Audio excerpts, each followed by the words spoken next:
Hello and welcome everyone, welcome to my another video. তো already আপনারা ভিডিওর title আর ভিডিওর ইন্ট্রো দেখে বুঝে গিয়েছেন যে আমরা কোথায় আছি। তো এসছি মূলত 197 টাকার যে অফারটা সিক্রেট ফুডের, সেখানে ওটা খেতে। তো এসে বসে আছি, যেহেতু অনেক টাইমের বিষয়, দেখতেই পাচ্ছেন অনেকক্ষণ লাগতেছে। তো আমিও ছটফট করছি, বাবু ছটফট করতেছে। তো তার কিছুক্ষণের মধ্যে আমাদেরকে এই স্পুন আর এটা দিয়ে গেল, টিস্যুগুলো, আর তার আরো কিছুক্ষণ বাদে এই খাবারগুলো আমাদের সামনে চলে এলো। তো চলেন এক এক করে দেখা। এখানে আছে একটা স্যুপ, একটা আপনার chicken fry, rice, vegetables, nachos, chilli chicken, mayonnaise, french fries, আর হচ্ছে নুডলস। তো একটা একটা করে খাবো যখন, তখন আপনার এক এক করেই বলবো। তো দেখতে কিন্তু বেশ সুন্দরই লাগছে, আশা করি খেতেও ভালো হবে। তো চলেন খাওয়া শুরু করা যাক। তো প্রথমেই আমি রাইস দিয়ে শুরু করতেছি। রাইসটা আমার কাছে একটু ঠান্ডা মনে হলো, যেহেতু আধা ঘন্টা প্লাস তারা টাইম নিয়েছিল। তারপরেও এত ঠান্ডা, মানে রাইসটা ঠান্ডা, এটা একটু কেমন একটা। তো যাই হোক, আমি আরও একটু ট্রাই করলাম। রাইসটা মোটামুটি ভালো, লবণের পরিমাণ একটু কম, তবে মোটামুটি মডারেট বলা চলে। তো একটু নুডলসটাও ট্রাই করলাম, এটা আমার কাছে তেমন একটা ভালো লাগে নাই। তো এবার একটু চিলি চিকেনটা ট্রাই করে দেখা যাক। চিলি চিকেনটা মোটামুটি ভালো, আমার কাছে বেশ ভালোই লেগেছে চিলি চিকেনটা। এটা বেশ ভালো লাগলো। তো এবার যদি আমি বাবুর দেখে দেই, বাবু তো অলরেডি খাওয়া শুরু করে দিয়েছে আপতাই। তো ও খুব আরাম করে খাচ্ছে চিকেন ফ্রাই দিয়ে, মেয়োনিজ দিয়ে। তো চলেন একটু ফ্রেঞ্চ ফ্রাইটা ট্রাই করা যাক।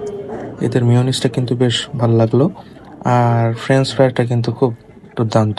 যেমন ক্রিস্পি ছিল, আর ভেতরটা ভাঙলে ভেতরটা খুব নরম, বাইরেটা ক্রিস্পি হলেও আর বেশ সুন্দর আর কি, টেস্টটা ভালো লাগছে।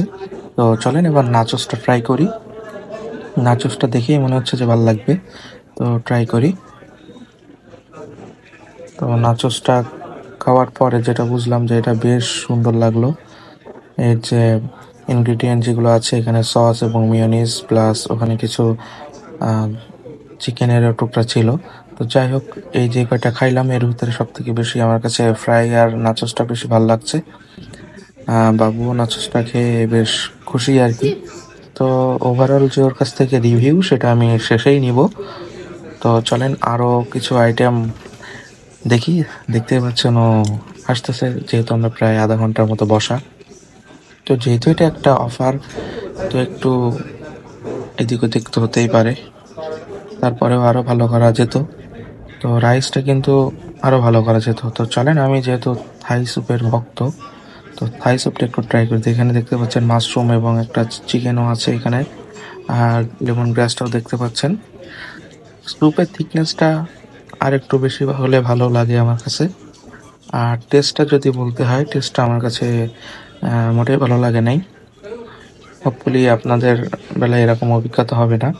তো আমার কাছে স্যুপটা ভালো লাগে না, স্যুপটাতে অনেক ডেভেলপমেন্ট করার প্রয়োজন আছে। প্লাস যে ভেজিটেবলটা ছিল, ভেজিটেবলটা আমার কাছে ভালো লাগে নাই। ওটাও হচ্ছে অনেক ইমপ্রুভের মানে প্রয়োজন আছে। আমি আগেও একদিন ভেজিটেবল খেয়েছি এখানে, সেদিনও একই অবস্থা ছিল। তার মানে ভেজিটেবলটা আরো অনেক ইমপ্রুভ করতে হবে। তো আমরা টুকটুক করে খেতে খেতে অনেকক্ষণই ভিডিও করা হয়ে গেল। বাবু খাচ্ছে, ওরও শেষ পর্যায়ে, আমার প্রায় শেষ। তো ও কিন্তু খুব খুশি মনেই খাচ্ছে, ওর কাছে কিন্তু রাইসটা ভালো লেগেছে। যেহেতু ঠান্ডা, আর একটু গরম হলে আরো বেশি ভালো লাগে। আর এই যে চাউমিনটা বা নুডলস যেটা দেখতে পাচ্ছেন, পরিমাণ মোটামুটি, আর সব কটা আইটেম মিলে খেয়ে একজনের পেট ভরার মতো খুব ভালোভাবে। তো আমার কাছে চিলি চিকেনটা বেশি ভালো লেগেছিল, এখানে রেখে দিয়েছিলাম রাইস দিয়ে খাওয়ার জন্য। তো যাই হোক, এই যে চিকেন ফ্রাই, চিকেন ফ্রাইটা কিন্তু বেশ মুচমুচে এবং ভেতরটাও খুব জুসি, আর এই দেখতেই পাচ্ছেন। তো যাই হোক, এই ফাঁকে ওনারা আসছিল রিভিউ নিতে যে কেমন হলো তাদের এই খাবারটা। তো আমি তাদের বললাম যে রাইসটা একটু ঠান্ডা ছিল। তো তারা বললো যে রাইসটা আবার চেঞ্জ করে দেবে কিনা, বা তা আমি যদি চাই রাইসটা পুরোটাই চেঞ্জ করে দেবে। তো আমি বললাম না, ঠিক আছে, হতেই পারে। তো আপনাদের সাথে কেমন অভিজ্ঞতা আছে সেটাও আপনারা জানাবেন। তাদের বিহেভিয়ারটা কিন্তু ভালো। তো চলেন বাবুর কাছ থেকে আমরা শুনি।